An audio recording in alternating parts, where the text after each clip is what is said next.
அதாவது சைனா எப்படி ஆதிக்க சக்தியாக இருந்ததோ அதை ஒரு பாரதத்தின் பிரதமர் 7 வருஷம் 70 ஆண்டுகளாக என்னை கோட்டை விட்டிருந்தோமோ 7 ஆண்டுகளில் அந்த மைண்ட் செட்டை மாற்றி சைனாவை விட ஒரு ஸ்டெப் இந்தியா முன்னாடி இருக்கு. பாகிஸ்தானை பற்றி நீங்கள் பேசவே வேண்டாம், அதை பற்றி இந்த அரங்கத்தில் பேசவே வேண்டாம். எப்போது வேண்டுமானாலும் விழக்கூடிய ஒரு பொருளாதார நிலையை வைத்திருக்கக்கூடியது பாகிஸ்தான். இது நம்முடைய பாரத பிரதமர் அவர்கள் நம்முடைய நாட்டிற்கு கொடுத்திருக்கக்கூடிய மிகப்பெரிய கொள்கை. பிஜேபி மூலமாக தான் டிஆர்பியை ஏற்றணும் அப்படின்னா பிஜேபிக்கு வேற ரூட் தெரியும், எப்படி இந்த பிஜேபியினுடைய டிஆர்பி ஏற்ற முடியும் அப்படின்னு. அதனால் நமக்கும் பத்திரிகை நண்பர்களுக்கும் எப்போதும் சண்டை கிடையாது. ஏனென்றால் கடினமாக உழைக்கக்கூடிய நண்பர்கள் தான் கொஞ்சம் அதிகமாகவே இன்னைக்கு பேசுகிறேன். கடினமாக உழைக்கக்கூடியவர். அந்த பேக் நீங்கள் எடுத்து தோளில் போட்டு பாருங்கள் தெரியும். அந்த லைவ் பேக் எடுத்து போட்டிங்கன்னா 5 கிலோ இருக்கும்.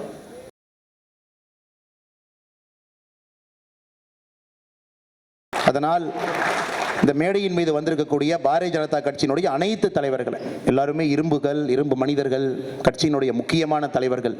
நிறைய டைம் ஒருத்தரை பற்றி சொல்லியிருக்கோம். காலத்தினுடைய அருமை கருதி நேரடியாக அனைத்து தலைவர்களையும் வரவேற்று மிக முக்கியமாக இந்த விருந்து வாங்கக்கூடிய அமரர் டாக்டர் எஸ் ஜெயச்சந்திரன் அவர்களை பற்றி நம்ம சொல்லவே வேண்டாம். 5 ரூபாய் டாக்டர். பாரத பிரதமர் நரேந்திர மோடி அவர்கள் மன் கி பாத்தில் பேசியிருக்காரு. நம்முடைய பாரதிய ஜனதா கட்சியினுடைய பூத்து தொண்டர்கள்ட்ட பேசும்பொழுது பேசியிருக்காரு. எல்லாவற்றையும் தாண்டி சென்னை மக்களுக்கு ரொம்ப பிரியமான ஒரு மனிதர். இன்னைக்கு அந்த வீட்டை பார்த்தோம். அவருடைய வீடு எப்படி இருந்துச்சு, அவருடைய மகன் எப்படி அவருடைய மருத்துவ பணியை செய்து கொண்டிருக்கின்றார்கள், அவருடைய மனைவி இங்கே வந்திருக்கிறாங்க, அக்கா வந்திருக்கிறாங்க. அவர்களை பார்க்கும் பொழுது நம்ம கண்ணிலிருந்து நீர் மட்டும்தான் வருகிறது. கைத்தட்டல் ஒரு பக்கம் வந்தாலும் கூட இப்படி ஒரு மனிதன் வாழ்ந்திருக்க முடியுமா என்கின்ற ஆச்சரியத்தை நமக்கு அது அளிக்கிறது. அதே போல தம்மம்பட்டியை சேர்ந்த டாக்டர் எஸ் துரைசாமி அவர்கள் என்ன அற்புதமான மனிதர் பாருங்க. நான் என்னுடைய குடும்பம் என்னுடைய வாழ்க்கை என்று இருக்கின்ற இந்த உலகத்திலே 156 ஏக்கரை எடுத்து அதை முழுவதும் பசுமை செய்து அதன் மூலமாக நம்முடைய பாரத அன்னைக்கு பூமி அன்னைக்கு மிகப்பெரிய பெருமையை தேடி கொடுத்து அந்த 156 ஏக்கரில் நிற்க மாட்டேன், 500 ஏக்கர். அது எவ்வளோ தைரியமாக சொல்கிறாரு பாருங்க. இந்த 500 ஏக்கர் எப்போ நான் செய்கிறேனோ அன்றுதான் இறைவனை அழைத்துக் கொள்ளப் போகின்றார் என்று சொல்லியிருக்கின்றார். அவருக்கும் இறைவனுக்கும் இருக்கக்கூடிய தொடர்பை எப்படி வெளிப்படுத்துகிறார் பாருங்க டாக்டர் துரைசாமி அவர்கள். கணபதி சுப்பிரமணியம் அவர்கள் retired assistant manager, Indian oil corporation. ஆஃபீஸில் இருக்கும் பொழுது ஒரு நாள் லேண்ட்லைன் ஃபோனுக்கு ஒரு தொலைபேசி அழைப்பு வந்தது. இந்த மாதிரி நான் என் பேர் கணேஷ் சுப்பிரமணியன், நான் சென்னையில் இருக்கேன். இந்த கல்வான் பள்ளத்தாக்கில் நம்முடைய ஹவல்தார் பழனி அவர்களுடைய குடும்பத்திற்கு ஏதோ ஒன்று கொடுக்கணும் அப்படின்னு. நிறைய நம்ம ஆஃபீஸ்க்கு வருவாங்க, நிறைய பேர் பணம் கொடுப்பாங்க, நிறைய பேர் ஏதாச்சும் ஒன்று கொடுப்பாங்க. அது தினமுமே பார்த்தீங்கன்னா 1-2 நிகழ்வுகள் தினமும் பாரதிய ஜனதா கட்சி அலுவலகத்தில் இருக்கும். போன வாரம் கூட கரூரில் ஒரு ஐஸ்கிரீம் கம்பெனி வச்சிருக்கிறவர் சாதாரண மிடில் கிளாஸ் ஆள் 10 லட்ச ரூபா செக் கொண்டு வந்தார். கட்சிக்கு நன்கொடையாக கொடுக்கணும் சார், வாங்கிங்க அப்படின்னு. அவரை பார்த்துட்டு நான் கொஞ்சம் வாங்க மறுத்தேன். இல்லைண்ணா 10 லட்ச ரூபா நீங்கள் கொடுக்குறீங்களே, உங்களுக்கு அந்தளவுக்கு பேக்கப் இருக்கா, ஃபினான்ஷியல் பேக்கப் இருக்கா, யோசிச்சு தான் கொடுக்குறீங்களான்னு. அதெல்லாம் விடுங்க சார், 6 எம்ப்ளாயி இருக்கிறாங்க, ஐஸ்கிரீம் கம்பெனி நடத்துகிறேன். இது எனக்கு கடவுள் மோடி சார், மோடிஜிக்கு இந்த பணம் எனக்கு தேவைப்படுது, அதனால் நீங்கள் வாங்கிக்கணும். இந்த மாதிரி நிறைய நெகிழ்வான தருணங்கள் நம்ம ஆஃபீஸ் உட்காந்துருந்தீங்கன்னா வாரத்துக்கு இந்த மாதிரி ஒரு 5-6 நடந்துக்கிட்டே இருக்கும். உங்களுக்கு அந்த சோர்வு உழைப்பு எதுவுமே தெரியாது, உங்களுக்கு அந்த சோம்பல்னே வராது. இதை போன்று வருவார்கள். அதே போல் ஒரு நாள் நம்ம ஆஃபீஸ்க்கு வந்தவர் தான் அந்த கணபதி சுப்பிரமணியம் அவர்கள். பார்க்கும் பொழுது ஒரு ஆச்சரியம். அவரை பார்த்தாவே தெரியும் ஒரு lower middle class to middle class இதில் இருக்கக்கூடிய ஒரு மனிதர். தானாக சுயமாக உழைத்து எறும்பு போல ஒரு ரூபாயும் சேர்த்து தன்னுடைய வாழ்க்கையை வாழ்ந்தவர்னு பார்த்தாவே தெரியும். அவர் நீங்கள் பார்த்தாவே டக்குன்னு சொல்லிடலாம். 2500 ஸ்கொயர் ஃபீட் பிளாட்டு சென்னையில் பாருங்கள். அதாவது சென்னையில் எல்லா வீட்டையும் இருக்கிற நிலத்தையெல்லாம் சுருட்டுகின்ற கும்பல் இருக்கின்ற இந்த தமிழ்நாட்டில் தான் சுயமாக உழைத்து லஞ்ச லாவண்யம் பெறாமல் தன்னுடைய கடின உழைப்பு மூலமாக சம்பாத்தியம் செய்த ஒரே ஒரு சொத்து அவருடைய மனைவி, அவருடைய மகன். இன்னைக்கு வரல, சாஃப்ட்வேர் இன்ஜினியர். அவர் எல்லாத்தையும் கூட்டிகிட்டு இல்லைங்க உங்களுடைய முழு சம்பதத்தோட நான் இந்த இதை நம்முடைய பழனி அவர்களுடைய துணைவியாரை கொடுக்கணும் அப்படி. அடுத்து எங்களுக்கு மிகப்பெரிய பாக்கியம், கட்சியிலிருந்து நம்முடைய ஹவில்தார் பழனி அவர்களுடைய மனைவியை ஃபோன் பண்ணி, ஆமாம் இந்த மாதிரி நீங்கள் வரணும், உங்களுக்கு இவர் இந்த லேண்டு கொடுக்குறேன்னு சொல்கிறாங்க, நீங்கள் வாங்க. வரும்பொழுது 2 சின்ன குழந்தைங்க, அதெல்லாம் அந்த காட்சியெலாம் நீங்கள் பார்க்கணுங்க. பாரதிய ஜனதா கட்சி ஆஃபீஸில் 2 குழந்தைங்க. பழனி அவர்களுடைய மனைவி அந்த குழந்தைங்களை கூப்பிட்டுக்கிட்டு நம்ம ஆஃபீஸ் வந்தாங்க. ஒரு சிறிய நிகழ்ச்சி. தமிழ்நாட்டில் பார்த்தீங்கன்னா நம்முடைய துரதிர்ஷ்டம், இதை போன்ற மனிதர்களுடைய வாழ்க்கை வர்றது கிடையாது. அதான் நமக்கு பார்த்தீங்கன்னா நிறைய இந்த ப்ரெஸ் மீட்டு நிறைய விஷயத்தில் நம்ம ஆதங்கப்பட்டு பேசுவது, இதை போன்ற மனிதர்கள் வெளியே வர்றதில்லை அப்படின்னு. யாரோ வர்றாங்க, 50,000 ரூபா கூட்டத்தை சேர்த்தி அடுத்த தமிழக முதலமைச்சர்னு சொல்கிறவங்க வர்றாங்க. எதுவுமே இல்லாமல் தனியான ஒரு மனிதனாக பிறந்து 5 ரூபாயாக சேர்த்தி வந்த கணபதி சுப்பிரமணியம் அவர்களுக்கு இந்த பெருமையெல்லாம் பத்தாதுங்க. ஏன்னா அவர் பெருமைக்காக வந்தவர் கிடையாது. ஒரு மனிதன் தன்னுடைய சொத்துல ஒரு 60% கொடுக்குறாருன்னா எவ்வளவு பெரிய மனசு வேணும். பழனி அவர்களுடைய மனைவி வந்து இனிஷியலாக அவங்க வாங்க மறுத்தாங்க. இல்லை சார், அரசாங்கம் எங்களுக்கு நிறையா கொடுத்துருக்கு, நிறைய எங்களுக்கு பணம் வந்து மத்திய அரசுலேருந்து வந்திருக்கு, மாநில அரசும் கௌரவம் கொடுத்துருக்காங்க, நிலம் கொடுத்துருக்காங்க, எல்லாம் இருக்குது, அவங்கள சரியாக கேட்டு சொல்லுங்கள், உண்மையாலுமே அவங்க அதை கொடுக்கணுமான்னு 2 முறை அவங்க ஃபோனில் கேட்டாங்க. இப்போ நாங்கள் வற்புறுத்தணும், இல்லைங்கம்மா அவர் கொடுக்குறவர் ரொம்ப தெளிவாக இருக்கார், எந்த காரணத்திற்கும் இதிலிருந்து பின்னாடி போவது கிடையாது, வாங்குற நீங்களும் தெளிவாக இருக்கிறீங்க, வாங்க மாட்டேன், நாங்கள் என்ன பண்ணுறது, எங்களை வந்து ஒரு இருதுலிக்கொல்லியாக சென்டரில் மாட்ட வைக்கிறீங்க 2 பேருமே. 2 பேரையும் வற்புறுத்தி 2 பேரையும் சமாதானம் செய்து பாரதிய ஜனதா கட்சியினுடைய அலுவலகத்தில் அந்த அற்புதமான ஒரு சரித்திர காட்சி. இந்த மனிதர் வந்து டாக்குமெண்ட்டை அவங்க பேருக்கு ரெஜிஸ்டர் பண்ணி பாரதிய ஜனதா கட்சி கமலாலயத்துக்கு வந்து அவருடைய மனைவி கொடுத்து விட்டு போனாங்க. அதெல்லாம் கண்கொள்ளா காட்சி. அவ்வளோதான், நடந்து போயிட்டார். அதுக்கப்புறம் ஆஃபீஸ் பக்கம் வரல, நாங்கள் எங்கேயோ கண்டுபிடிச்சி திரும்ப அவரை கூட்டிகிட்டு வந்து பாருங்க அப்படின்னு. அதனால் கணபதி சுப்பிரமணியம் அவர்களை கூட அந்த நிகழ்ச்சியிலே வரவேற்று பேசுவது எனக்கு ஒரு பாக்கியமாக பார்க்கின்றேன். நம்முடைய தியா ஸ்நாக்ஸ் அண்ணன் ராஜீவ் அவர்கள் பார்த்தீங்கன்னா இந்த குறும்படத்தில் வந்து அவரை பற்றி சொல்லியிருந்தாலும் கூட அதை தாண்டி, அதாவது அவருடைய அந்த ராஜாஜி ஹாஸ்பிட்டலுக்கு ஆப்போசிட்டில் அவருடைய கேன்டீன் இருக்குது, தினமும் உணவு கொடுக்குறாங்க. ஒரு அம்மா வந்து கேட்குறாங்க, அண்ணா எல்லாம் இட்லி கொடுக்குறீங்க, தோசை கொடுக்குறீங்க, எல்லாம் வாங்கிக்கிறோம், எனக்கு கஞ்சி கொடுத்தா நல்லா இருக்குமண்ணா, ஏன்னா உள்ளே இருக்கவங்க எல்லாமே அதிகமாக கஞ்சி சாப்பிட்ற ஆட்கள், எனக்காக கஞ்சி கொடுங்கண்ணா அப்படின்னு. சாதாரண ஒரு மிடில் கிளாஸ் மனிதர், ஆனால் கஞ்சி எப்படி கொடுக்குறாரு பாருங்க.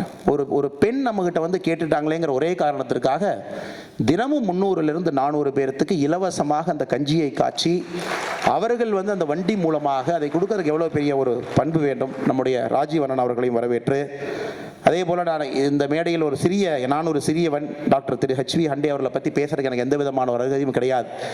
94 வயது இருக்கக்கூடிய ஒரு மனிதன், உடம்புல அப்படியே ரத்தம் நாடி நரம்பெல்லாம் பார்த்தீங்கன்னா தேசியம் பேசிக்கொண்ட ஒரு உடம்பு. அது இந்த வெறி, அந்த கோவத்தை பாருங்கள், அந்த ஆதங்கத்தை பாருங்கள்.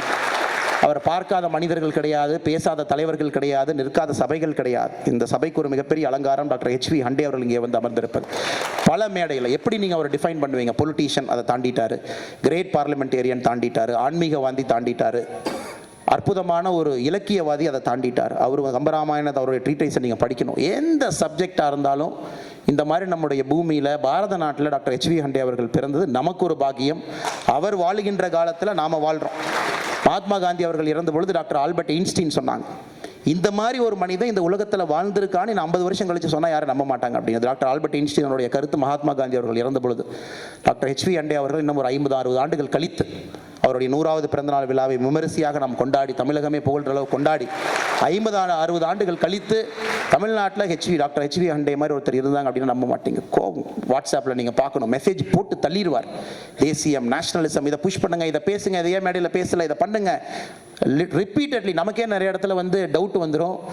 நம்மை விட சுறுசுறுப்பாக 94 வயசில் பார்த்தீங்கன்னா நம்மை விட சுறுசுறுப்பாக இந்த வயசுல அலட்டிக்காமல் இருக்கக்கூடிய ஒரு மனிதர் டாக்டர் HV ஹண்டே அவர்களுக்கும் கூட பாரதிய ஜனதா கட்சி இந்த அற்புதமான விருதை கொடுத்து எங்களை நாம் பெருமைப்படுத்திக் கொள்கின்றோம். நம்மளே உங்களுக்கு தெரியும், வாஜ்பாய்ஜியை பற்றி நம்ம சொல்லவே வேண்டாம். 97 வயது இருக்கக்கூடிய இன்னைக்கு பிறந்த நாள் கொண்டாடி வைக்கக்கூடிய ஒரு மனிதர். டிசம்பர் 25ஆம் நாள்.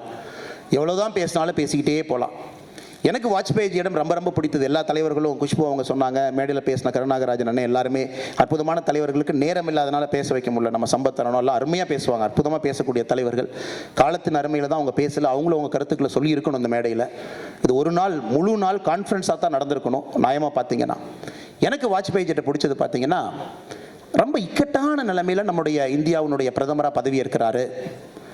13 நாட்கள் ஆட்சி கவிழுது, மறுபடியும் ஒரு சான்ஸு. அப்போ வந்து அவருக்கு ரொம்ப மிகப்பெரிய ஒரு கனவு வந்து இந்தியாவை வந்து ஒரு நியூக்ளியர் சூப்பர் பவராக மாற்ற வேண்டும் என்பது அவருடைய மிகப்பெரிய ஒரு கனவு. அப்போ யாருமே அந்த நியூக்ளியர் சூப்பர் பவர் அப்படிங்கிற கை வைக்கிறதுக்கு பயந்தாங்க. ஏன்னா இந்தியாவை பொறுத்த வரைக்கும் ஒன்றுமே இல்லை. ஒரு டெலிஃபோனுக்கு போய் நீங்கள் எழுதி கொடுத்தா கூட 7 வருஷம் க்யூவில் நிற்க வேண்டிய ஒரு நாடு. LPG கனெக்ஷனுக்கு 13 வருஷம் நிற்க வேற ஒரு நாடு. அப்படி தான் இந்தியா இருந்துச்சு. கோதுமை இல்லைன்னா அமெரிக்காட்டிருந்து கையேந்தி, 1991 பணம் இல்லைன்னு பேங்க் ஆஃப் இங்கிலாண்டில் போய் ஏர்பிளேன் மூலமாக தங்கத்தை வாங்கி கொண்டு வந்து நம்முடைய ஃபாரின் எக்ஸ்சேஞ்ச் பேமெண்ட் கிரைசிஸை சரி செய்த ஒரு நாடு. 98 ஒரு கான்ஃபிடென்ஸே இல்லாத ஒரு நாடாக நாம் இருந்தோம். ஒரு சாதாரண ஒரு விஷயத்துக்கு போனால் கூட MLA லெட்டர், MP லெட்டர் வச்சு தான் இந்தியா வாழ்ந்துகிட்டு இருந்தது.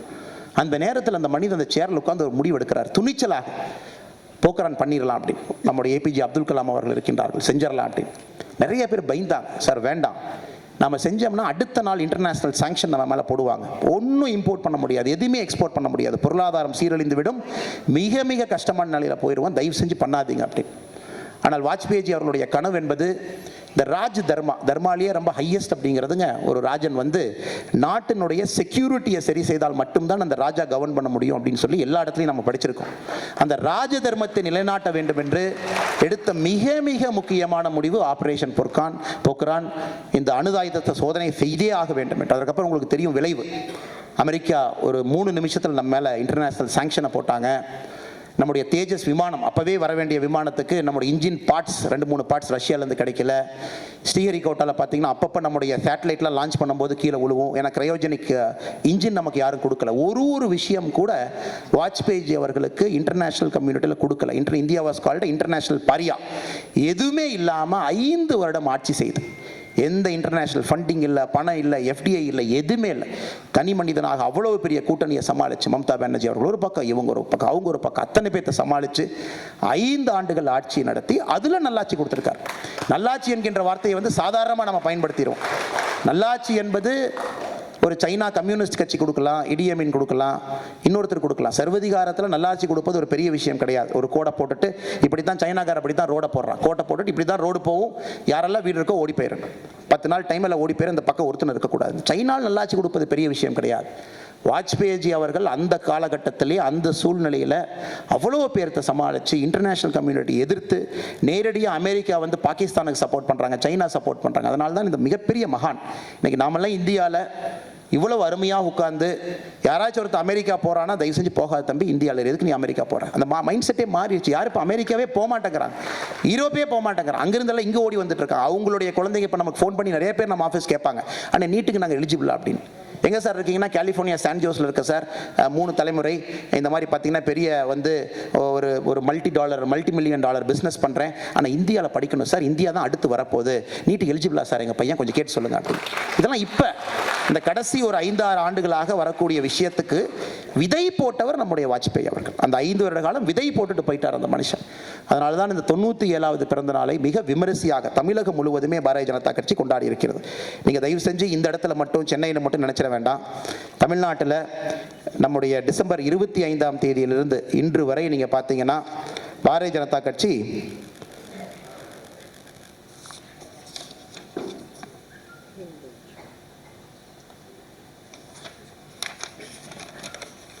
67,775 இடத்துல 18,969 ப்ரோக்ராமில் 7,54,421 பேர் கலந்து கொண்ட நிகழ்ச்சியை டிசம்பர் 25ஆம் தேதியிலிருந்து தொடர்ச்சியாக நடத்தி முத்தாய்ப்பாக சென்னையில் ஒரு மிகப்பெரிய ஒரு நிகழ்ச்சி என்று நடத்தி அற்புதமான தலைவர்கள் அழைத்து அவர்களுக்கு வந்து இந்த விருதை கூட கொடுத்துருக்கோம். இது வந்து பார்த்தீங்கன்னா தூத்துக்குடியில் புதுச்சேரியினுடைய ராஜ்யசபா எம்பி அவர்கள் தலைமையில் நடந்துச்சு.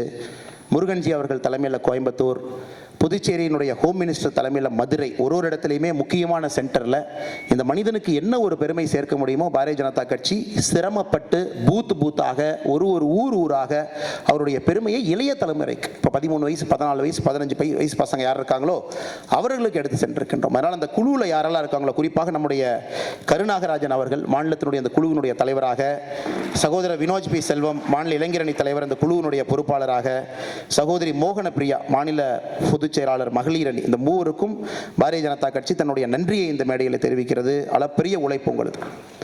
அடுத்தது நம்ம கேட்போம், இந்த குட் கவர்னன்ஸ்னா என்ன அப்படின்னு. இது பார்த்தீங்கன்னா இந்தியாவில் வந்து அதிகமாக நாம் ஆட்சிக்கு வரும் வரை பயன்படுத்தாத ஒரு வார்த்தை குட் கவர்னன்ஸ்னா என்ன. 10 ஆண்டு காலம் யுனைடெட் ப்ரோக்ரஸிவ் யூபிஏவை நாம் பார்த்தோம். அதில் நம்முடைய திராவிட முன்னேற்ற கழகமும் அங்கம் வைத்திருந்தார்கள். 10 ஆண்டு காலம் ஆட்சியில் இருந்தார்கள்.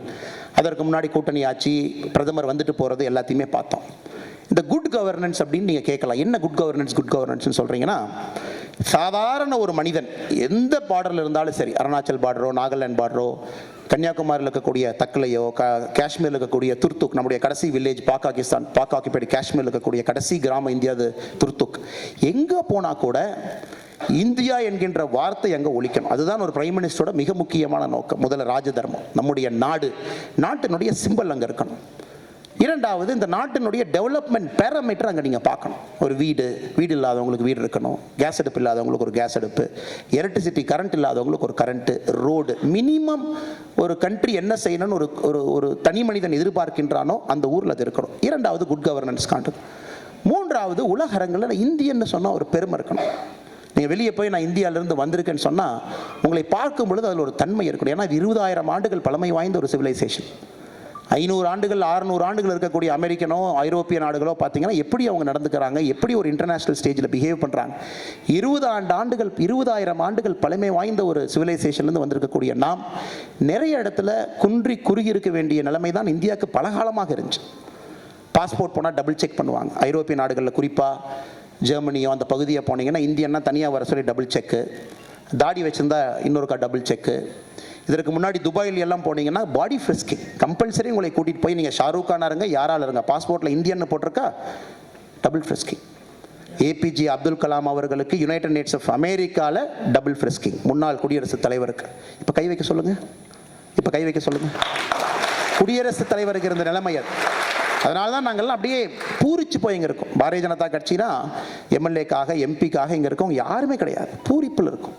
இந்த கட்சி ஆட்சிக்கு வந்து காலத்தினுடைய கட்டாயம். இது புகழ்ந்து எழுதுங்க, இகழ்ந்து எழுதுங்க, காலத்தினுடைய கட்டாயம். இது ஆட்சிக்கு ஒரு நாள் வந்துதான் ஆகும். ஏனென்றால் மக்களுடைய எண்ணத்தை நேரடியாக பிரதிபலிக்கக்கூடிய கட்சி என்றால் பாரதிய ஜனதா கட்சி. ஒரு இந்தியனா வெளியே போய் பாருங்க, ஒரு ஆப்பர்ச்சுனிட்டி இருக்கும்போது வெளியே போய் பார்த்தா என்ன ஒரு பெருமை, ஒரு இந்தியன் பார்க்கக்கூடிய ஒரு விதத்தில் ஒரு சேஞ்ச். இது எல்லாத்தையும் நம்ம பார்த்துட்டு இருக்கோம். இதனுடைய டோட்டல் வெளிப்பாடு தான் குட் கவர்னன்ஸ். எங்கேயே இருந்தால் கூட இந்தியா அப்படிங்கிற ஸ்டாம்ப் இருக்கணும். இப்போ நம்முடைய பாரத பிரதமர் அவர்கள் வந்த பின்பு நிறைய விஷயங்கள் நீங்கள் கேட்கலாம், என்ன செஞ்சிருக்காரு அப்படின்னு. நம்ம நிறைய மேடையில் பேசுவோம், இதை செஞ்சிருக்காரு அதை செஞ்சிருக்காரு, நிறைய நானே பேசியிருக்கேன். டாய்லெட் கட்டி கொடுத்துருக்காரு. ஆனால் இன்றைக்கி நான் அதை பேச வேண்டாம் என்று நினைக்கின்றேன். உங்களுக்கு தெரியாத சில விஷயங்களை இந்த மேடையின் மூலமாக கொண்டு வர வேண்டும் என்பதுதான் என்னுடைய நோக்கம். இன்றைக்கி நம்ம எத்தனை டாய்லெட் கட்டி கொடுத்தாரு, எத்தனை வீடு கட்டி கொடுத்தாரு, எத்தனை ஜன்தன் பேங்க் அக்கௌண்ட்டு, எதுவுமே பேசாமல் சில விஷயங்கள், பத்திரிகையில் வராத விஷயங்கள், என்ன மோடிஜி நமக்காக 7 ஆண்டு காலம் செய்திருக்கிறார், இந்த குட் கவர்னன்ஸ்னால் என்னன்னு இன்றைக்கி நம்ம பார்ப்போம். உங்களுக்கு தெரியும், நம்ம சைனாட்ட 1961 போரில் வந்து மிக மோசமாக தோற்று போனோம், பல பேரை இழந்தோம். அதன் பின்னாடி வந்து பார்த்தீங்கன்னா புரூக்ஸ் ஆண்டர்சன் அப்படின்னு ஒரு கமிட்டி போட்டோம். அந்த கமிட்டி போட்டு எதற்காக இந்த போரில் தோற்று போனோம் அப்படின்னு அந்த கமிட்டி ரிப்போர்ட் பார்த்தீங்கன்னா இன்றைக்கு வரைக்கும் அது கிளாசிஃபைட். அந்த ரிப்போர்ட் வந்து வெளியே யாரும் பார்க்க முடியாது. ஆனால் இன்டர்நெட்டில் சில காப்பி இருக்குது. நீங்கள் ஃப்ரீயாக இருக்கும்பொழுது உங்களுக்கு அகாடமிக் இன்ட்ரெஸ்ட் இருந்துச்சுன்னா நீங்கள் அதை டவுன்லோட் பண்ணி அந்த புரூக்ஸ் ஆண்டர்சன் ரிப்போர்ட்டை நீங்கள் படித்து பார்க்கலாம். அதில் பார்த்தீங்கன்னா நேருஜி அவருடைய ஃபெயிலியர், கிருஷ்ணமேனன் அவருடைய ஃபெயிலியர், அப்போ இருந்தக்கூடிய டைரக்டர் ஆஃப் இன்டெலிஜென்ஸ் பியூரோ அவங்க ஃபெயிலியர், இந்தியா 10 ஆண்டு காலமாக எப்படி நம்முடைய அலட்சிய போக்கால் கவர்னன்ஸில் ஒரு நாடு என்கின்ற பார்வை இல்லாமல் ஒரு கவர்னன்ஸ் செஞ்சதனுடைய வெளிப்பாடு தான் சைனாவிடம் தோல்வி அப்படின்னு புள்ளி விவரமாக பேசியிருப்பாங்க. அதில் எனக்கு ரொம்ப நெஞ்சுக்கு ரொம்ப பட்டது பார்த்தீங்கன்னா, நேரு அவர்கள் அப்பொழுதும் கிருஷ்ணமேனன் நேரு அவர்கள் பாராளுமன்றத்தில் பேசுவது, நம்ம பார்டரை எப்பவுமே ப்ரொடெக்ட் பண்ண வேண்டாம், நம்ம பார்டரை அப்படியே விட்டுறலாம், பார்டரில் இருக்கிற மக்களுக்கு வந்து டெவலப்மெண்ட் போகவே கூடாது, பார்டரில் இருக்கிற மக்களுக்கு டெவலப்மெண்ட் போயிருச்சுன்னா வார் வந்துடும் அப்படின்னு நம்முடைய பண்டிட் ஜவஹர்லால் நேரு அவர்களுடைய தியரி. இதை வந்து ரொம்ப துரதிருஷ்டவசமாக நம்முடைய டிஃபென்ஸ் மினிஸ்டர், முன்னாள் டிஃபென்ஸ் மினிஸ்டர் ஏகே ஆண்டனி அவர்கள் 2013 மார்ச் 26 பாராளுமன்றத்தில் பேசுகிறார். The policy of this Congress government is not to develop its border. நாங்கள் வந்து பார்டரை டெவலப் பண்ணக்கூடாது அப்படிங்கிறதா எங்களுடைய பாலிசி. ரோடு போட மாட்டோம், வீடு கட்டி கொடுக்க மாட்டோம், கரண்ட் கொடுக்க மாட்டோம், கொடுத்துட்டிங்கன்னா நமக்கும் பக்கத்து நாட்டுக்கும் பிரச்சனை அப்படின்னு. ஸோ நேரு அவர்கள் இந்த நிலை எடுத்து 1961 மிகப்பெரிய போரை சந்தித்து உலக அரங்கில் தலைகுனிவு நமக்கு ஏற்பட்டது. இதை 2014 மே 26 நம்முடைய பாரத பிரதமர் நரேந்திர மோடி அவர்கள் ஆட்சிக்கு வருவதற்கு முன்பாக ஏகே ஆண்டனி அவர்களும் கூட இந்த பதிவை செஞ்சார். மோடிஜி வந்தோடனே அவருடைய முதல் குட் கவர்னன்ஸ் பார்த்தீங்கன்னா இந்த பார்டரை டெவலப் பண்ணணும். 2008 2014 வரை பார்டர் ரோடு, நம்முடைய எல்லா border, China border, Arunachal Pradesh, எல்லா பார்டரில் பார்த்தீங்கன்னா வெறும் 170 கிலோமீட்டருக்கு மட்டும்தான் நம்ம வந்து ரீசர்ஃபேஸ் பண்ணோம். அதாவது ஒரு சாதாரண ரோட்டு மேலே ஒரு தார் ரோடு போட்டு டேங்கோ போகிற மாதிரி. மோடிஜி வந்த பின்பு முதல் 3 வருஷத்தில் 170 கிலோமீட்டருக்கு முன்னாடி 6 வருஷத்தில் நம்முடைய முதல் 3 வருஷத்தில் 480 கிலோமீட்டர் போட்டு அடுத்த 4 வருஷத்தில் 1210 கிலோமீட்டர் வந்து கம்ப்ளீட் பார்டரோட பண்ணியாச்சு. கம்ப்ளீட். இப்போ நம்ம India is one of the few countries in the world, நீங்கள் நினச்சிங்கன்னா எந்த ஒரு ஃபைட்டர் ஜெட்டையும் எந்த பார்டர்லையும் அழகாக இறக்கலாம். இன்னைக்கு காலையில் பத்திரிகையில் ஒரு செய்தி வந்தது, ஜனவரி 1 சைனீஸ் ஆர்மி வந்து ஒரு ரெசல்யூஷன் எடுத்திருக்கிறாங்க. அவங்க சைடில் இருக்கக்கூடிய பார்டர் வில்லேஜஸ்க்கெல்லாம் புது பேர் வைப்பாங்க, அவங்க சைடில் இருக்கக்கூடிய பார்டர் வில்லேஜஸ்க்கெல்லாம் ரோடு போட போகிறாங்க அப்படின்னு. அதாவது சைனா எப்படி ஆதிக்க சக்தியாக இருந்ததோ அதை ஒரு பாரதத்தின் பிரதமர் 7 வருஷம் 70 ஆண்டுகளாக என்னை கோட்டை விட்டிருந்தோமோ 7 ஆண்டுகளில் அந்த மைண்ட் செட்டை மாற்றி சைனாவை விட ஒரு ஸ்டெப் இந்தியா முன்னாடி இருக்கு. பாகிஸ்தானை பற்றி நீங்கள் பேசவே வேண்டாம், அதை பற்றி இந்த அரங்கத்தில் பேசவே வேண்டாம். எப்போது வேண்டுமானாலும் விழக்கூடிய ஒரு பொருளாதார நிலையை வைத்திருக்கக்கூடியது பாகிஸ்தான். இது நம்முடைய பாரத பிரதமர் அவர்கள் நம்முடைய நாட்டிற்கு கொடுத்திருக்கக்கூடிய மிகப்பெரிய கொடுக்கை. இது சாதாரண வேலை இல்லைங்க. இதெல்லாம் ஒரு பார்டர் ரோடு ஆர்கனைசேஷன். அங்கெல்லாம் உங்களுக்கு பார்த்தீங்கன்னா இது போகாது, ஒரு லாரி கொண்டு போக முடியாது, லாரி இங்கே மேலே போகவே போகாது, ஜேசிபி போகாது. நான் பார்த்திருக்கின்றேன், அந்த லாரி ஜேசிபியை பாட்டு பாட்டாக கழட்டி அதை மிலிட்ரி டிரான்ஸ்போர்ட் ஹெலிகாப்டரில் பாட்டு பாட்டாக ஏற்றி அதை அங்கே போய் இறக்கி திரும்ப பாட்டு பாட்டாக ஃபிட் பண்ணி அந்த ஜேசிபி வேலையை செஞ்சுட்டு திரும்ப பாட்டு பாட்டாக கழட்டி ஹெலிகாப்டரில் திரும்ப பிளேனுக்கு கொண்டு வராங்க. ஒரு செங்கலும் கஷ்டப்படணும். அந்த குளிரில், அந்த ஹைட்டில், ஆக்சிஜன் இல்லாத சூழ்நிலையில் நம்முடைய சகோதரர்கள் ஒரு செங்கலும் கஷ்டப்பட்டு நமக்கு பண்ணியிருக்காங்க. இதுதான் பாரத பிரதமர் இந்தியாவுக்கு கொடுத்துருக்கக்கூடிய கொடகை. ஃபியர் ஆஃப் வார் என்பது நமக்கோ நம்முடைய சந்ததியருக்கோ இனி லைஃப்பில் அது கிடையாது. ஃபியர் ஆஃப் வார் அப்படி எப்போ வேணாலும் இது வரலாம், சண்டை வரலாம், நியூக்ளியர் பவர் ரெண்டு இருக்கும். இது நமக்கு தெரியாது. மேபி நம்ம தமிழ்நாட்டில் இருக்கிறனால பாதுகாக்கப்பட்ட ஒரு ஸ்டேட்டில் இருக்கும், ரொம்ப கீழே இருக்கும். நமக்கு மேலே நிறையா ஸ்டேட் இருக்குது. பார்டர் ஸ்டேட் பார்த்தீங்கன்னா ஸ்ரீலங்கா தான். இது இந்த 7 ஆண்டுகளில் முக்கியமான குட் கவர்னன்ஸ் மெஷரில் நம்முடைய பாரத பிரதமர் நரேந்திர மோடி அவர்கள் நமக்கு கொடுத்துருக்கக்கூடிய கொள்கை. இரண்டாவது பார்த்தீங்கன்னாங்க, ஒரு தமிழர்களாக பெருமை பண்ணும். அங்கே பாருங்கள், நம்ம நடராஜர் சிலை அங்கே இருக்குது. தமிழ்நாட்டில் எல்லாருமே ஒரு பெரிய அரசியல் டயலாக் என்னென்னா, தமிழர்களுக்கான கட்சி, தமிழ் மக்களுக்கான கட்சி, தமிழ் பண்பாட்டுக்கான கட்சி, தமிழ் கலாச்சாரத்துக்கான கட்சின்னு 1949 ஓட்டிகிட்டு இருக்காங்க. இதை தொடர்ச்சியாக பார்க்குறோம். தமிழ் கலாச்சாரத்துக்கான கட்சி, தமிழர் பண்பாட்டுக்கான கட்சினா, தமிழர்களுடைய கலாச்சாரத்தையும் பண்பாட்டையும் மீட்டெடுப்பதற்கு நீங்கள் என்ன செய்திருக்கின்றீர்கள் என்ற கேள்வி என்பது நியாயமான ஒரு கேள்வி. பத்திரிகை நண்பர்கள் அது கேட்பாங்க, அது நியாயமான கேள்வி. இந்தியாவில் அதிகமாக நம்முடைய கலாச்சாரம் சூறையாடப்பட்டது என்றால் அது தமிழ்நாடு தான். சிலை கடத்தல், கிட்டத்தட்ட 16,000க்கும் மேற்பட்ட சிலைகள் உலகம் முழுவதுமே, ஆஸ்திரேலியாவிலேருந்து அமெரிக்கா வரைக்கும் அங்கங்கே பதுக்கி வச்சுருக்காங்க. அங்கங்கே யாருக்கு எங்கே வச்சுருக்காங்க, எப்போ கடத்துனாங்க, அது ஈஸ்ட் இந்தியா கம்பெனி கடத்துச்சா, அதற்கப்புறம் அந்த கபூர் பிரதர்ஸ் கடத்துனாங்களானே தெரியாது. மோடிஜி அவர்களுடைய மிகப்பெரிய கொள்கை என்னவென்றால், இந்தியாவிற்கு நம்முடைய சிலைகள், ஸ்டோலன் ஹெரிட்டேஜ், நம்முடைய தாத்தா, நம்முடைய பாட்டனார், அந்த பாரம்பரியத்தை நினைவுபடுத்தக்கூடிய சிலையை மிகப்பெரிய அளவில் கொண்டு சேர்த்த பெருமை என்பது நம்முடைய நரேந்திர மோடி அவர்களுக்கு. உங்களுக்கு தெரியும் நண்பர்களே, 2014 2017 வரை முக்கியமாக 24 சிலைகளை நாம் கொண்டு வந்திருக்கோம். முக்கியமாக 24 சிலைகளை 1976 ஹண்டே அவர்களுக்கு தெரியும், 1976 2014 காங்கிரஸ் பீரியட் முடிகிற வரைக்கும் நம்ம மொத்தமாக இந்தியாவுக்கு கொண்டு வந்த சிலை 13. அதாவது 37 வருஷத்தில் 13 சிலை, 3 வருஷத்தில் 24 சிலை. அதில் மிகப்பெரிய பெருமை என்னன்னு பாருங்க. அந்த சிலை வந்ததெல்லாம் நம்மூர் சிலைங்க. நம்மூர் கோயிலில் இங்கிருந்து திருடிட்டு போய் உலகம் முழுவதும் வச்சிருந்தது. குஜராத்தில் பிறந்த ஒரு மனிதர், எந்த ஒரு தமிழ் கோயிலுக்கும் வராதவர், நம்முடைய தில்லை நடராஜரை பார்க்காதவர், மாணிக்க வாசகரை நேசிக்காதவர், இதையெல்லாம் பார்க்காத ஒரு மனிதன் தமிழர்களுக்காக ஒரு இடத்துலையும் சண்டை போட்டு அந்த சிலையை கொண்டு வர்றார். அதில் மிக முக்கியது உங்களுக்கு தெரியும், நம்முடைய அர்த்தநாசீரர் சிலையும் ஸ்ரீபுரத்தான் நடராஜர் சிலையும் கொண்டு வர்றார். அதை தமிழ்நாட்டிலிருந்து கடத்தப்பட்ட சிலை ஆஸ்திரேலியாவில் போய் அதை வாங்கிக்கிட்டு பாரத பிரதமர் அவர்கள் 2014 ஆஸ்திரேலியாவில் சொல்கிறார், என்னுடைய நாட்டினுடைய 125 கோடி மக்கள் சார்பாக ஆஸ்திரேலிய பிரதமர் திரு டோனி அபோட் அவர்களுக்கு நன்றியை தெரிவிக்கின்றேன். காரணம் என்னவென்றால், இந்த அனைத்து சிலைகளும் கூட என்னுடைய தொன்மையான தமிழ் கலாச்சாரத்தினுடைய பிரதிபலிப்பு. 2000-3000 ஆண்டுகள் இருக்கக்கூடிய தமிழ் கலாச்சாரத்தினுடைய பிரதிபலிப்பு. அதை இன்று ஆஸ்திரேலிய மக்களும் ஆஸ்திரேலிய பிரதம மந்திரியும் எங்களுக்காக திருப்பி கொடுத்திருக்கின்றீர்கள். அதற்காக நன்றி கடன் பட்டிருக்கின்றேன். இது முடியலைங்க. இதற்கப்புறம் நம்முடைய பாதூர் நடராஜர் அமெரிக்காவில் போய் பாரக் ஒபாமா அவர்கள் பிரசிடெண்ட்டாக இருக்கும் பொழுது அங்கே போய் சண்டை போட்டு ஒபாமா அவங்கக்கிட்ட கடைசியில் ஒரு டேர்ம் முடியும் பொழுது அங்கே இருந்து 3 நடராஜர் சிலைகள், 2 ராம் சிலைகள் எல்லாத்தையும் இந்தியா வாங்கிட்டு நமக்கு ஒப்படைத்து, சில சிலைகள் அந்தந்த கோவிலில் வைக்கப்பட்டு பூஜையும் ஆரம்பித்து விட்டோம். இது ஆன்கோயிங் ப்ராசஸ். இன்றைக்கி பார்த்தீங்கன்னா கிட்டத்தட்ட 200 சிலைகள் டிஸ்பியூட் பண்ணுறோம். இந்தியன் எம்பசி அந்தந்த நாட்டில் கோர்ட்டில் கேஸ் போட்டு டிஸ்பியூட் பண்ணுறோம். அமெரிக்காவிலேருந்து ஆஸ்திரேலியா வரை இன்னைக்கு ஆன்கோயிங் டிஸ்பியூட் இந்தியா நடத்திக்கிட்டு இருக்கு. ஒரு சிலையும் கூட முறைப்படி நமக்கு கொண்டு வந்து 20,000 ஆண்டுகள் இருக்குன்னு நீங்கள் 50 வருஷம் கழிச்சு உங்களுடைய பேர குழந்தைங்களுக்கு வந்து என்னோட தொன்மையான ஒரு கலாச்சாரம் 20,000 ஆண்டு கலாச்சாரம்னா சிரிப்பாங்க. எங்கே காட்டு பார்க்கலாம் அப்படிம்பாங்க. நாம் 1949 அந்த கலாச்சாரத்தை காட்ட முடியாது, டாஸ்மாக காட்ட முடியாது. இதுதான் எங்கள் தமிழ்நாட்டுடைய கலாச்சாரம்னு காட்ட முடியாது. தமிழ்நாட்டில் புதுசாக வந்திருக்கக்கூடிய கலாச்சாரத்தை காட்டி இதுதான் நாங்கன்னு சொல்ல முடியாது. சிலைகளுக்கு எங்கே போவீங்க, கலாச்சாரத்துக்கு எங்கே போவீங்க, அந்த பிரதிபலிக்கு எங்கே போவீங்க? அனைத்தையும் கூட பாரத பிரதமர் நரேந்திர மோடி அவர்கள் நமக்காக கொண்டு வந்து எந்த ஒரு இனத்தையும் மதத்தையும் மக்களையும் சமமாக மதிக்கக்கூடிய ஒரு தலைவர். இது அவருடைய இரண்டாவது மிகப்பெரிய பெருமையாக நான் பார்க்கின்றேன். ஒரு தமிழனாக ரோடு எல்லாரும் போடலாங்க, ஹாஸ்பிட்டல் எல்லாம் கட்டலாம், இதுக்கெல்லாம் வந்து ஒரு அர்ப்பணிப்பு வேணும், ஈர்ப்பு வேணும், நாட்டு மக்களின் மீது ஒரு காதல் வேண்டும். இதை நம்முடைய பாரத பிரதமர் நமக்காக செஞ்சுக்கிட்டு இருக்காங்க. மிக மிக முக்கியமானது மூன்றாவது பார்த்தீங்கன்னா, நான் போலீஸ் வேலையில் இருந்த பொழுது இது ஒரு பர்சனல் எக்ஸ்பீரியன்ஸை சொல்லி முடிச்சுக்கணும்னு நினைக்கிறேன். 2014ஆம் ஆண்டில் நான் வந்து ஒரு காரக்கலாவில் ஒரு அசிஸ்டன்ட் சூப்பரண்ட் ஆஃப் போலீஸாக இருக்கிறேன். டிசம்பர் 26ஆம் தேதி பட்டப்பகலில் ஒரு 7-8 கூலிப்படைகள் வந்து ஒருத்தர் சுட்டு கொள்கிறாங்க.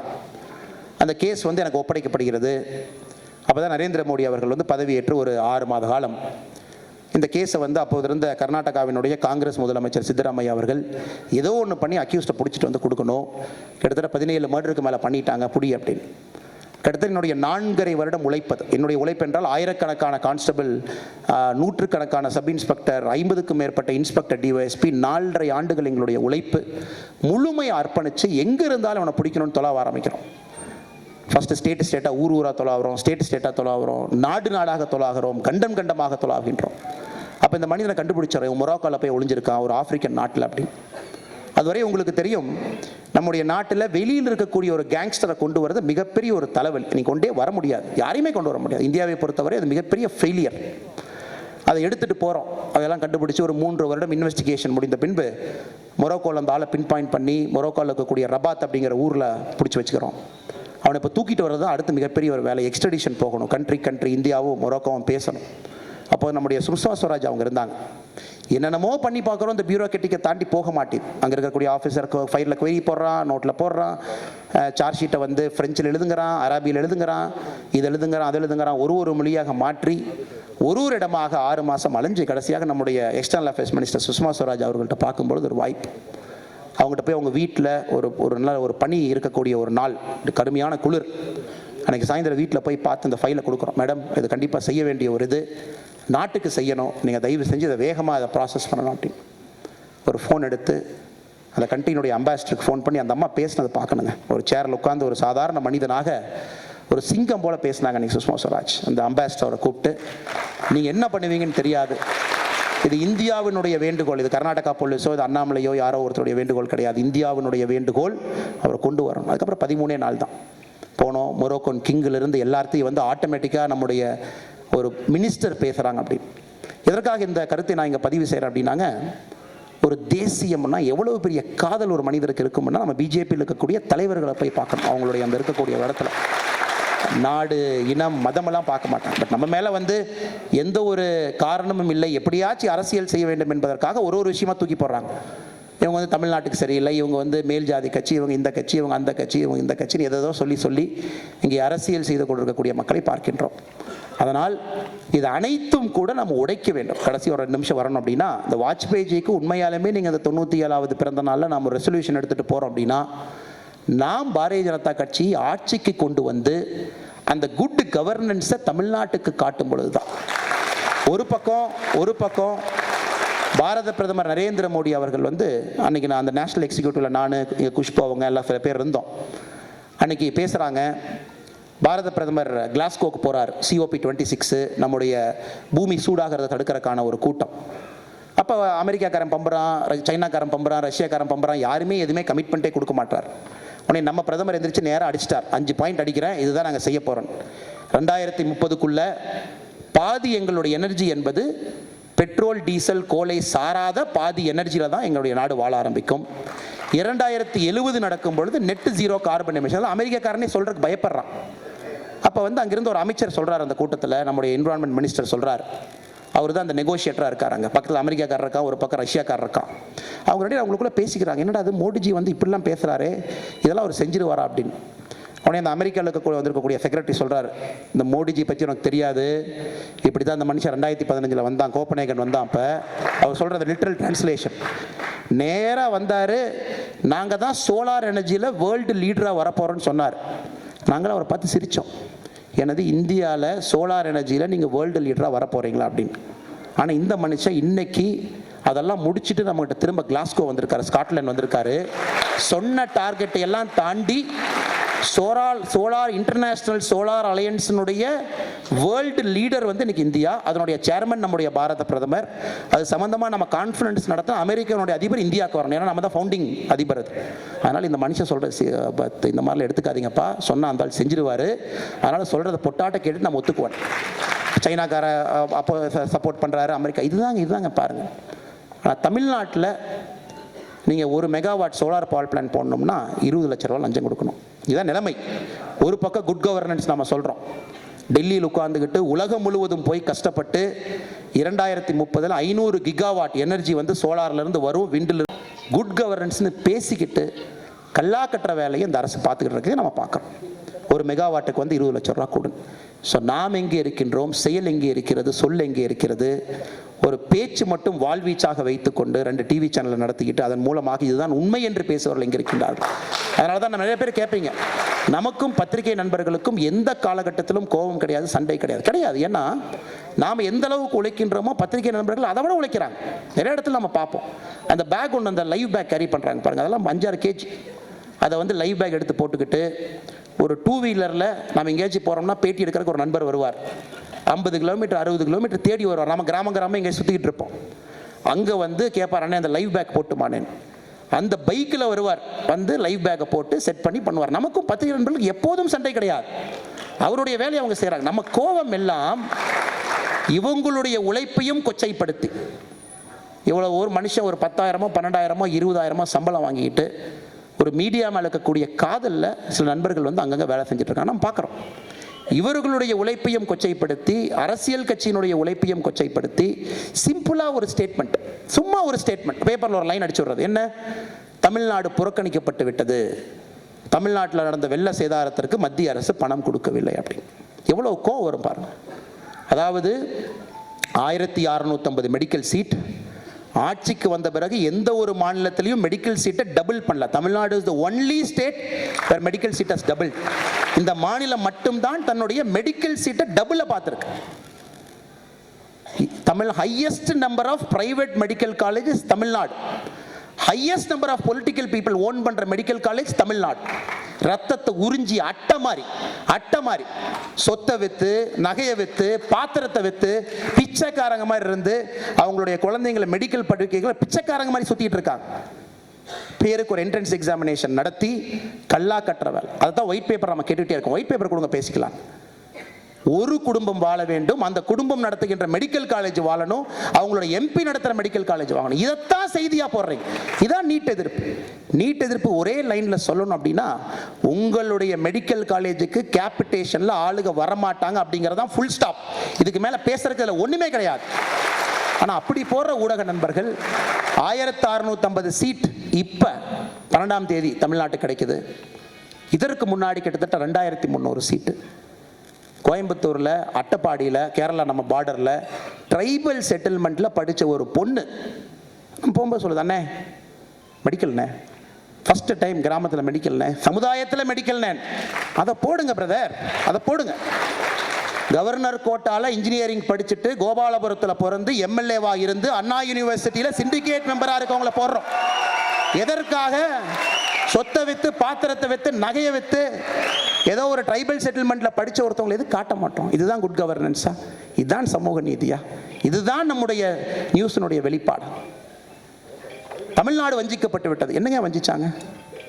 6 ஸ்டேட்டுக்கு கொடுக்கப்பட்ட 3030 கோடி பணம் எப்ப கொடுக்கப்பட்டது? மே 2021 வரை நடந்த இயற்கை சீற்றத்திற்கு கொடுக்கப்பட்ட பணம். சவுத் ஈஸ்ட் மான்சூன் ஜூலை ஆகஸ்ட்ல நடந்தது கொடுக்கப்பட வேண்டிய பணம் 6 மாசம் கழிச்சு வந்திருக்கு. என்டிஆர்எஃப்னா 3 டயர் ப்ராசஸ். மத்திய அரசு குழு வரும், செக் பண்ணும், ரிப்போர்ட் கொடுப்பாங்க. 2வது ப்ராசஸ் ஹோம் மினிஸ்டர் தலைமையில் இன்டர் மினிஸ்ட்ரியல் குரூப் மீட் பண்ணும். 3வது ப்ராசஸ் திரும்ப ஹோம் மினிஸ்டர், பிரைம் மினிஸ்டர் தலைமையில் மினிஸ்டர்ஸ் 4 பேர் மீட் பண்ணுவாங்க. அதற்கப்புறம் பணம் சாங்ஷன் பண்ணுவாங்க. அது வரைக்கும் நீங்கள் மேனேஜ் பண்ணணும் அப்படிங்கிறதுக்காகத்தான் ஸ்டேட் டிசாஸ்டர் ரெஸ்பான்ஸ் ஃபோர்ஸ். மத்திய அரசு பணம் வாங்குறதுக்கு ஒரு 4-5 மாதம் ஆகும் இந்த ப்ராசஸ்க்காகன்னு சொல்லிட்டு ஒரு வருஷம் ஆரம்பிக்கிறதுக்கு முன்னாடியே அந்த மாநிலத்திற்கு தேவை வெள்ளச்சீற்றம் வரும் என்கின்ற அடிப்படையில் 12 மாதத்திற்கு முன்பாக ஏடிஎம்ல டாப் அப் பண்ணுறது தான் ஸ்டேட் டிசாஸ்டர் ரெஸ்பான்ஸ் ஃபண்ட்.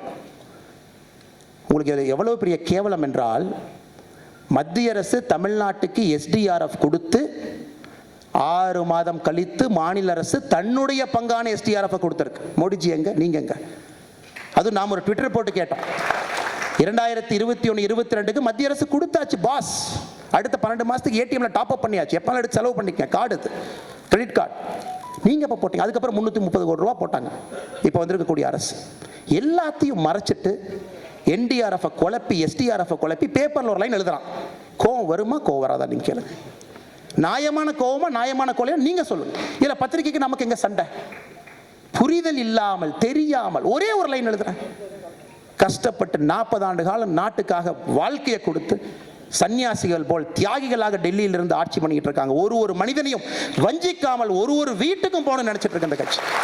ஒரே ஒரு லைன் கேட்டா பர்சனல் வன்மம், பர்சனல் தோஷம். இதை பத்தி கேட்ட ஒரு பத்திரிகை நண்பர் சொல்றார், நீங்க கிறிஸ்டியன் பத்திரிகையாளரையும் முஸ்லீம் பத்திரிகையாளரையும் தலைவராக பேசிட்டீங்க. என்னை பத்தி உங்களுக்கு தெரியலீங்கன்னா, என்னை பத்தி தெரியாதவர்கள் சொல்கின்ற கருத்து அது. அனைத்து மதத்தையும் சமமாக நடத்த வேண்டும் என்று எனக்கு தாய் சொல்லியிருக்காங்க. எனக்கு யார் ஒரு கம்பெனி எடிட்டர் சொல்ல, ஒரு நியூஸ் பேப்பர் எடிட்டர் உட்கார்ந்து சொல்ல, எனக்கு ஒன்று சர்க்குலர் போல் தாய் சொல்லி கொடுத்தது. எல்லா மதத்தையும் சமமாகத்தான் நடத்துவோம், ஆனால் இந்து வாழ்வியல் முறையில் படிதான் நான் நடப்பேன். அதில் எந்த ஒரு மாற்று கருத்தும் வேண்டாம். இந்து வாழ்வியல் முறையிலே இஸ்லாமிய நண்பர்களுக்கு இடம் இருக்கிறது, கிறிஸ்துவ சகோதரர்களுக்கு இடம் இருக்கிறது. இதை புரிஞ்சிக்காம ராகுல் காந்தி போய் ஒரு நாளைக்கு அமர், ஒரு நாளைக்கு அக்பர், ஒரு நாளைக்கு ஆண்டனி, பட்டை ஒரு நாள் வருது, தொப்பி ஒரு நாள் வருது, சிலுவை ஒரு நாள் வருது. நாங்கள் அப்படி இல்லை. சிலுவைக்கும் மரியாதை, தொப்பிக்கும் மரியாதை, திருநூறுக்கும் மரியாதை, 365 நாட்களும் யாரையும் தரமா பார்க்க மாட்டோம். இந்த புரியாதவங்க மாணிக்கவாசகருடைய பாடலை பற்றி தெரியாது, திருவாசகத்தை பற்றி தெரியாது, பெரிய புராணத்தை பற்றி தெரியாது, தமிழ் கலாச்சாரத்தை பற்றி தெரியாது, பண்பாட்டை பற்றி தெரியாது, இந்துத்துவாவை பற்றி கமெண்ட் பண்ணுறாங்க தமிழ்நாட்டில் உட்காந்து. இந்து கட்சி பிஜேபி. இதை விட கேவலம் என்னவென்றால், ஒரு கட்சியை பற்றி புரியாம ஒரு லேபிள் அடிச்சு ஒட்டுறது. வருமா உங்களுக்கு வராது? எந்த முஸ்லீமுங்க பாருங்க, வாஜ்பேயி அவர்களுடைய பீரியட்ல முதலாக நமக்கு 5 ஆண்டுகள் வாய்ப்பு கிடைத்த பொழுது நமக்கு கிடைச்ச அந்த முதல் வாய்ப்பு பிரசிடென்ட் ஆஃப் இந்தியா யாருக்கு கொடுத்தோம்? APJ அப்துல் கலாம். நீங்க யாருக்கு கொடுத்தீங்க? காங்கிரஸில் கிடைத்த 2004 2014 வரை உங்களுக்கு கிடைத்த முதல் வாய்ப்பு யாரு கொடுத்தீங்க? ஒரு முன்னாள் பிரசிடென்டினுடைய பேரை நான் தலைவருவாக இங்கே பயன்படுத்தக்கூடாது. யாரு கொடுத்தீங்க? உலகத்துக்கே தெரியும். கிச்சன் கேபினெட்ல இருந்து ஒருத்தர் கொடுத்தீங்க, கூட இருந்து ஒருத்தர் கொடுத்தீங்க, வீட்டில இருந்து ஒருத்தர் கொடுத்தீங்க, நீங்க ஃப்ளைட்ல ஹெலிகாப்டர்ல போகும்போது கூட பைத்தவங்க உங்களுக்கு கொடுத்தீங்க. அதான் உங்களுக்கும் எனக்கும் வித்தியாசம், உங்களுக்கும் எங்க கட்சிக்கும் வித்தியாசம். நாங்கள் கொடுத்தது தகுதியை பார்த்து, எந்த மதத்தில் பிறந்தாருன்னு பார்க்கல. ஒரு பெட்டியில் உள்ள போனார், ஒரு பெட்டியில வெளியே வந்தார். அதான் எங்கால். நீங்க கொடுத்தவங்க எப்படி? ஒரு பெட்டியில போய் கண்டெய்னர்ல வெளியே வந்தாங்க. அதான் உங்கால். இதுதான் குட் கவர்னன்ஸ். பேச்சுல, சொல்லுல, நாடி நரம்பெல்லாம் பேசுறது. இதை குழப்பி தமிழக மக்களை இப்படி பண்ணி அப்படி பண்ணி இந்த கட்சி நான் இப்படி ஓட்டு போட சரி. 2024 தமிழக மக்கள்கிட்ட நாங்கள் வைக்க போறது ஒரே ஒரு கோரிக்கை தான். உங்களுக்காகத்தான் இங்க ஒரு நாளும் உழைத்து கொண்டு இருக்கின்றோம். சும்மா இங்கிருந்து போயிட்டு சம்பந்தமே இல்லாமல் ஒருத்தர் சொல்றாரு, பார்லிமெண்ட்ல ஒரு MP, சென்னை சார்ந்த MP, நீங்க எதுக்கு ஏர் இந்தியா 18,000 கோடி ரூபாய்க்கு வித்தீங்கன்னு எனக்கு தெரியும் அப்படின்னு. இதெல்லாம் நீங்க பேசலாமா? இதெல்லாம் நீங்க பேசலாமா? பேசுவதற்கு ஒரு தகுதி வேண்டாமா ஒரு MP-யாக? 50,000 கனெக்ஷன் மந்திரியாக இருந்த பொழுது 50,000 கனெக்ஷனை தமிழ்நாட்டில் இருக்கக்கூடிய ஒரு நியூஸ் சேனலுக்கு இலவசமாக லீஸ்ட் லைன் போட்டு அதன் மூலமாக எந்த பேண்ட்வித் சார்ஜும் இல்லாம சகோதரர் கொடுத்தவர். அவர் ஸ்பைஸ் ஜெட்டை 2 ரூபாய்க்கு வித்தவர். நீங்க பேசலாமா? எதுக்கு 18,000 கோடி கொடுத்தீங்க? என்ன ப்ராசஸ் நடந்தது? அசட் சேல்னா என்ன, என்ன மாடல் அது, எதுக்கு ஏர் இந்தியாவை 3 காம்பனண்டா பிரிச்சாங்க, எதுவும் தெரியாது. அப்படியே அப்படி பேசிட்டு வந்துடுறது. இன்னொரு MP போய் பேசுவார்.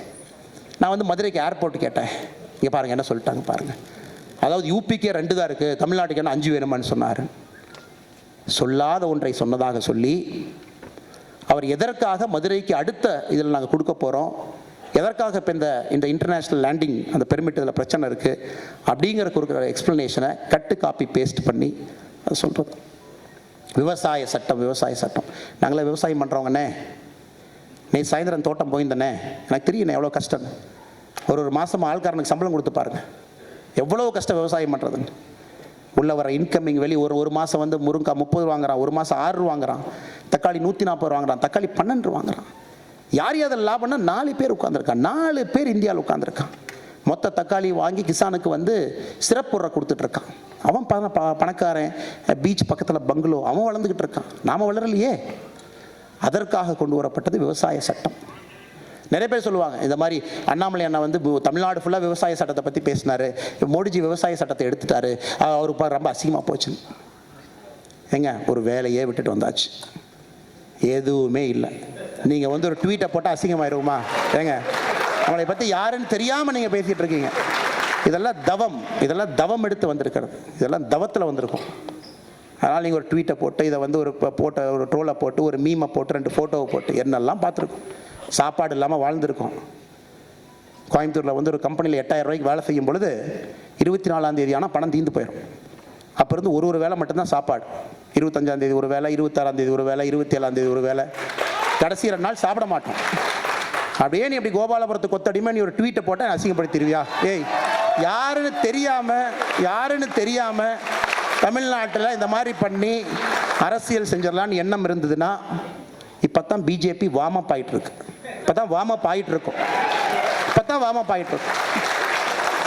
பொங்கல்லிருந்து கிராமமாக போய் தங்க போகிறோம்.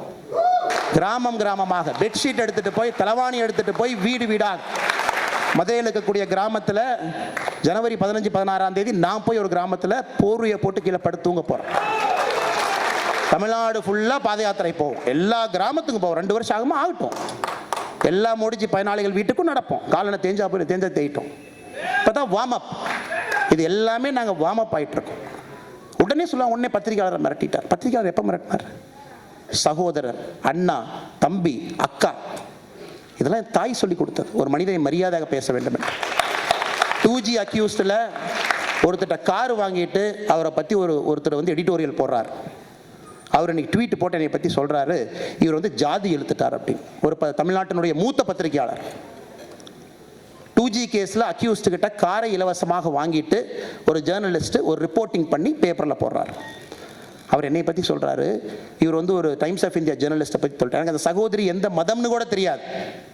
சகோதரி போட்டிருக்கக்கூடிய வார்த்தை தவறு, இது தவறு என்று தட்டி கேட்டோம். ஏனென்றால் என்னுடைய கடமை. என்னுடைய தலைவனுடைய உழைப்பை கொச்சைப்படுத்தணும் நான் விட மாட்டேன். நீ என்ன வேணாலும் இரு, நான் விட மாட்டேன். எங்கே வேணாலும் விட மாட்டேன். அதை பார்த்துட்டு சும்மா நாங்களாம் உட்கார்றக்கலாம் இங்கே வரல. என் தலைவனுடைய உழைப்பை நீ கொச்சைப்படுத்தினால் நான் விட மாட்டேன். நடுநிலைமையாக இருந்தால் முதல்ல வந்து காலில் நாங்கள் தான் விழுவோம். ஃபஸ்ட்டு காலில் விழுவோம். இப்போ பெருமையால் எழுதவே வேண்டாம். அந்த காலமெல்லாம் போயிடுச்சு.